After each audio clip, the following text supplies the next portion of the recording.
¿Cómo están? Muy buenos días, muy buenas tardes, muy buenas noches, según corresponda. Vamos a trabajar la sesión número 3 del módulo 4 de nuestro diplomado en Administración, Gestión y Aprovechamiento de Recursos Materiales en Unidades de Atención a la Salud. Hoy vamos a trabajar el tema tipos de responsabilidad en el ejercicio de la salud. Si les parece, como siempre, voy a leer la introducción y lo vamos a ir comentando. Dice: la medicina, enfermería, principalmente, no exclusivamente, son profesiones de atención que se enfocan en el cuidado de las personas y sus familias para ayudarlos a recuperarse de la enfermedad y mantener una salud y calidad de vida óptimas. Los profesionales de atención a la salud tienen un amplio alcance de práctica y promoción de la salud, la prevención de enfermedades y el cuidado de todas las personas, incluidas las personas con discapacidad, enfermedades crónicas y terminales y con enfermedades físicas o mentales.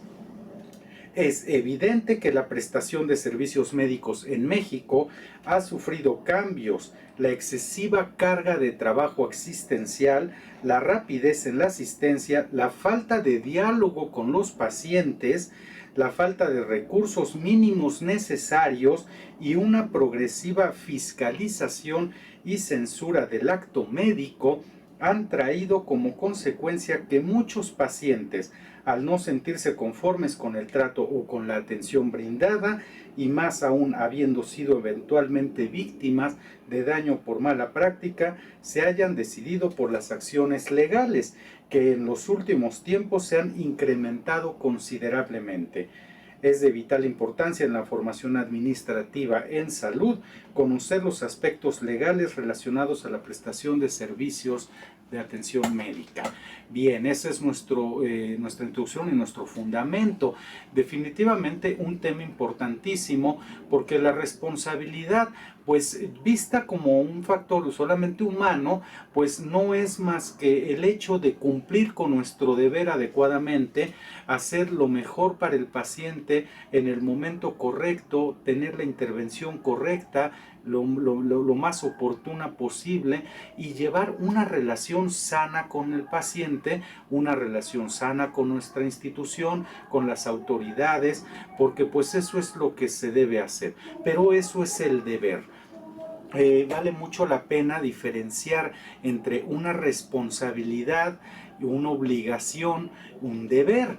La responsabilidad y la obligación pues tienen formas legales, formas que están debidamente sustentadas en contratos, en las leyes, en las cosas a las que una persona se obliga a hacer dentro de un marco de funciones para las cuales fue contratada. Así es que, por ejemplo, que una persona llegue temprano a su lugar de trabajo e inicie sus labores de atención asistencial o de administrativas en una unidad de atención a la salud, pues no le hace una persona propiamente deber, o sea, no le hace una persona de alto deber, le hace una persona responsable y está obligada a hacerlo. Es su obligación llegar temprano y ponerse a trabajar durante todo su turno, siguiendo cada uno de los procesos, cada uno de los procedimientos que están debidamente enmarcados, y de ahí la importancia de entender la burocracia, cada una de las cosas, le gusten o no a nivel personal. Aquí va a sonar muy feo, pero administrativamente y legalmente, que le guste a una persona no quiere decir nada. Que no le guste tampoco quiere decir nada. Tenemos la obligación de hacer nuestro trabajo porque hay un contrato, porque hay leyes que nos obligan a hacer las cosas de determinada manera, nos guste, nos parezca o no nos parezca. Si alguien está muy en contra de un cierto proceso administrativo, pues tiene toda la libertad como persona independiente, que afortunadamente vivimos en un país libre, de renunciar a ese empleo, de renunciar a ese cargo y dedicarse a hacer lo que dentro del marco de la ley mejor le convenga. Si una persona cree que la enfermería, la medicina institucional, pues no son las adecuadas para su formación, no va con sus principios, no va con sus valores, no va con lo que ha profesado toda su vida, quiere algo más libre, pues tiene todo el derecho del mundo de renunciar a ese cargo y dedicarse a hacer lo que mejor le considere dentro del marco de la misma ley para su desarrollo humano y profesional. Pero cuando esto no sucede, cuando la persona dice, pues yo no voy a renunciar a mi cargo, no voy a renunciar a mi empleo en la institución, sea pública o sea privada, pues entonces asume necesariamente la responsabilidad y se obliga a cumplir con las normas, no solamente las normas civiles, lo que marcan las leyes, sino también lo que dentro de cada unidad existe como normativa, lo que viene especificado en su contrato de trabajo, porque ahí hay una obligación.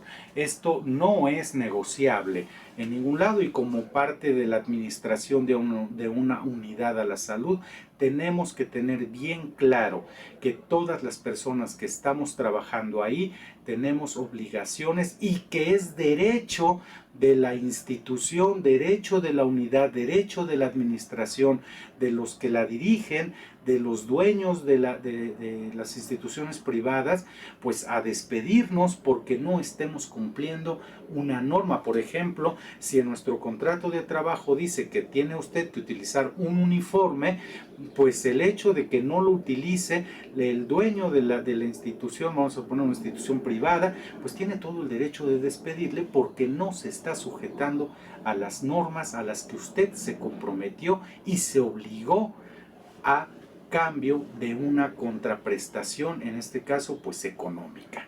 Usted recibe su salario, usted está obligado a hacer las cosas que vienen en su perfil del puesto y en su contrato. No me parece, no quiero utilizar el uniforme, bueno, pues renuncie porque pues aquí se tiene que cumplir con eso. Que quiero hacer algo, quiero experimentar con seres humanos, quiero hacer otro tipo de cosas, la ley lo prohíbe, no puedo hacerlo y si lo hago estoy cometiendo un delito y voy a ser castigado por ese delito. Esa es la parte de la responsabilidad y es lo que implica estar obligado a hacer algo. Cuando hablamos de deber, hablamos de otras cosas. El deber es una actitud y es una serie de actos que tienen más que ver con los valores sociales, morales, los valores con los que fuimos, los principios con los que fuimos educados. Estos valores que corresponden a nuestra cultura, a nuestra sociedad, de lo que es correcto, no obligatorio y no marcado en las leyes, sino lo que es correcto, como por ejemplo tratar bien al paciente. No hay una ley, hay un contrato en donde dice que usted debe dirigirse respetuosamente al paciente. Usted tiene la obligación de informarle al paciente sobre su estado de salud, tiene la obligación de informarle al paciente, por ejemplo, en el caso de enfermería, qué medicamento le va a poner, cuánto está prescrito y para qué es en medida de sus atribuciones como enfermera o enfermero. En sus atribuciones como médico tiene usted que decirle al paciente qué es lo que tiene, cómo se va a llevar su tratamiento y a solicitar expresamente el consentimiento del mismo para continuar con los trabajos de su profesión. Si el paciente no consiente, pues ni modo, no podemos hacer nada. Y si por ejemplo siempre ha habido un tema muy curioso ahí con los pacientes que no aceptan las transfusiones, si el paciente no acepta la transfusión, pues usted tiene la obligación de respetar el derecho del paciente siempre que le haya informado adecuadamente cuál es el principio, por qué es necesario, cuáles son las consecuencias de no hacerlo, cuáles son los resultados posibles, benéficos o negativos de esa transfusión en el caso específico. Si a pesar de conocer todo esto el paciente dice no lo acepto, bueno, él tiene todo el derecho de no hacerlo y yo tengo la obligación de respetarlo. Lo que no dice la ley es que tengo yo que, por ejemplo, hacer mi trabajo de buenas. Lo que no dice es que tengo que procurar un aspecto limpio, que tengo que tratar a la gente con una sonrisa, que tengo que ser paciente, que tengo que buscar ejemplos.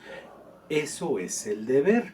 Eso lo hacemos por deber, porque creemos que es lo mejor para el paciente. Que yo pueda explicarle, la ley me obliga a explicar lo que es. No me obliga a decirlo usando ejemplos, no me obliga a desarrollar yo mismo un escrito, un díptico con ilustraciones, a sentarme con el paciente y decirle, mire, se lo voy a explicar así, y si entendió, y si no entendió, volver a hacerlo, y así sucesivamente. Eso lo hago por deber, porque es mi formación, porque son mis valores.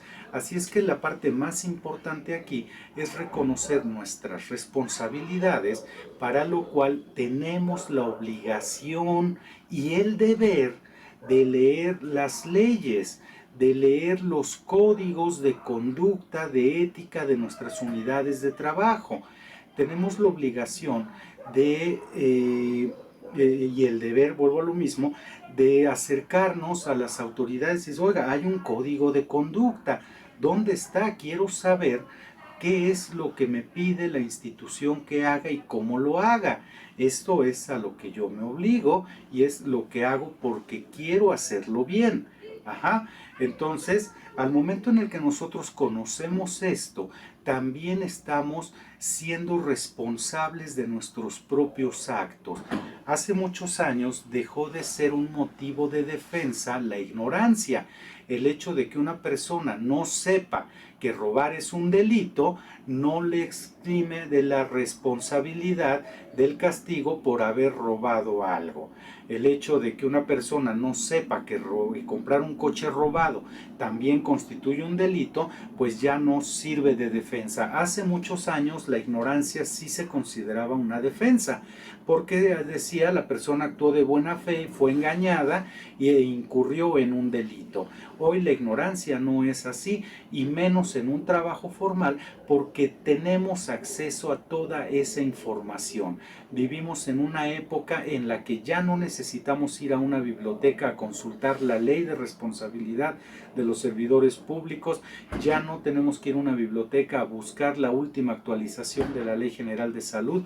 Están publicadas en internet, son gratuitas, accedo a ellos, y si no lo leo, pese a que estoy en el área, pues ese ya es un problema de responsabilidad que me compete totalmente a mí. Así es que cuando ustedes aceptan su cargo de responsabilidad administrativa, cuando ustedes aceptan una jefatura, lo que tienen que hacer, están obligadas y obligados a hacer, es a leer perfectamente bien el perfil del puesto, a leer cuáles son sus atribuciones, cuáles son sus responsabilidades, cuáles son los alcances de lo que están haciendo, hasta dónde pueden hacerlo y cómo lo pueden hacer. Todo esto es lo que enmarcamos en responsabilidad. Así es que un estudiante de enfermería, de medicina, un médico residente, una enfermera especialista, un médico especialista, un personal administrativo al servicio de la institución, todos tienen una serie de normativas, una serie de cosas que es nuestra responsabilidad entender, conocer. Ya conocidos, entonces también vamos a utilizar eso mismo como mecanismos de defensa. Así es que no solamente lo vean por el lado de la institución, también a mí me va a servir conocer las leyes, conocer hasta dónde puedo actuar, hasta dónde no puedo actuar, y con base en eso mismo me voy a defender. Acuérdense que la ley no está diseñada para castigar, la ley está diseñada para proteger. Tenemos que utilizar las leyes para protegernos y proteger a los demás, a nuestra sociedad, y no necesariamente para castigar a las personas. Es un principio muy simple y que definitivamente nos beneficia. Lean el artículo de la sesión, ahí viene obviamente explicado ya en el contexto un poquito más en términos legales a lo que nos estamos obligando, de qué somos responsables y cómo es que adquirimos esas responsabilidades. Cuando decidimos estudiar algo, ¿a qué me estoy obligando y cuál es mi responsabilidad personal, profesional, social y humana con relación a eso. Aparte de ello, pues mis valores, mi educación, mis principios de vida y cómo voy a hacer que las demás personas convivan conmigo sanamente, más satisfactoriamente. Pues bien, ese es el tema de nuestra semana. Yo espero que este comentario sea de utilidad. Les agradezco mucho la atención.